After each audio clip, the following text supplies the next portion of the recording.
Hello everyone and welcome to week 2 of the Inner Peace Challenge. This week's video is a little hard to make because week 2 didn't go according to plan at all. And so I finally find myself in a situation where I have to report, no, not failure. I'll explain. I don't think it's failure. It feels like one, but it's probably not. Essentially, what happened during week 2, Aaron was away for a few days. I think I was also a little tired. I don't want to say burnout because it wouldn't be fair to people who experience actual burnouts, but I've been doing those challenges since June when I started with a touch typing challenge, and so every day I give myself a whole bunch of things to do, not taking a day off even though I enjoy doing it. I don't want to be playing a sad song, that's not how it is, but the fact that Aurel was gone, the fact that I think I was a little tired, and the fact of course that with my amazing plan for the Inner Peace Challenge, I plan to do all 12 practices for twice the amount of time that we did in week 1.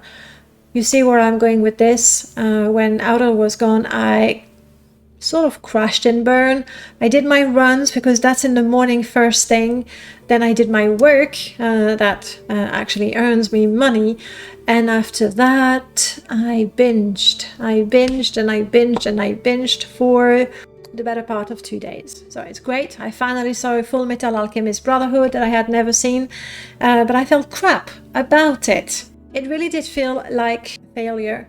Here's what I need to remember. The goal of the challenge, the success of the challenge is not, am I able to do 12 practices daily for 30 days? That's never what it was about. It's about finding what practices work for me and for my life. Ideally, also that booklet, like I want to be able to share something that you guys could use to find out what would work for your life. And you know what? I've got some insights from that week. I've learned things. It's just not the way I had planned it, but I've learned things.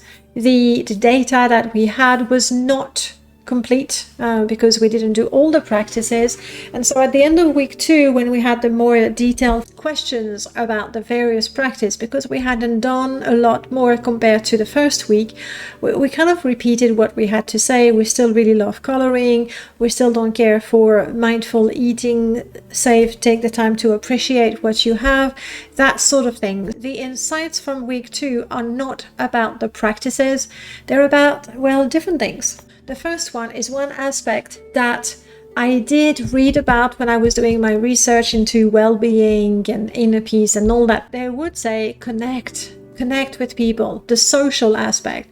And I sort of, was that even a conscious decision? I'm not sure, but I sort of brushed over that, maybe because all the practices feel inherently individual. But I sort of brushed it aside. However, clearly, very clearly, having somebody with you makes a world of difference.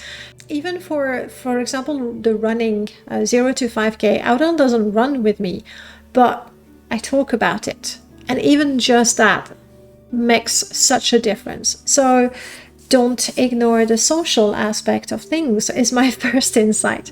The second one is something that I did realize quite early on. I told you, oh, we did that, it was nice. It's grouping practices together. Of course, my brain feels happy about it, but I think maybe it's not just my brain that feels happy about it. The mental load is simply greater when you have to 12 times in the day to remember and to motivate yourself to do 12 different practices, whereas if you can group them nicely into little circuits of routine, it's a lot easier. It's as simple as that. So that's definitely something that I am exploring to change the challenge and the booklet. The third insight is also something that I mentioned here and there, but I hadn't quite formed the idea entirely in my mind. It's about sleeping. A few weeks ago, if you had asked me, do you have problems sleeping? I'd say, no, I sleep well. But after a month of tracking my sleep data, I started for the 0 to 5K challenge, and looking at it, it's all over the place. It's just not good. And the thing is, and I'm lucky about that, when I go to bed and when I put my head on the pillow, it won't be long until I fall asleep unless I'm particularly stressed, which also goes with the practices. Whenever I try to do practices in the evening, stretch, journal, meditate, it costs me so much, because when I say, all right, time to go to bed, it's because it's time to sleep. So here's my conclusion. I really strongly feel that I need to research sleep hygiene, sleep quality, evening routines, and create myself a challenge, because that's how I function now, apparently. Not just, I don't want to just tell myself, oh yeah, I should sleep better. Duh. So there's going to be a sleep better challenge. I'm going to have to look into it. I feel the need for it, which is the greatest motivation I can have. That also means that the practices from the Inner Peace Challenge, things like reading, stretching, that I would want to put in the evening, I am not going to pursue those. I think they will be better implemented in that later challenge, whenever that happens. So what's happening now?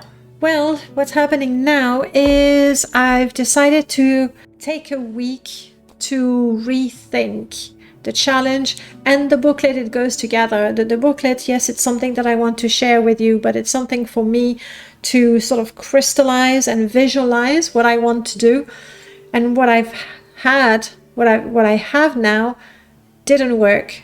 So I need to go back. I'm not going to start the challenge from the beginning, but I need to rethink the framework, the booklet. That's what I want to do this week. I am not going to force myself to go through the 12 practices and tick boxes. Some practices like journaling, coloring, I took to those very, very easily, and I'm quite happy to do these, even though I don't get to tick a box for, yeah, I did this one today.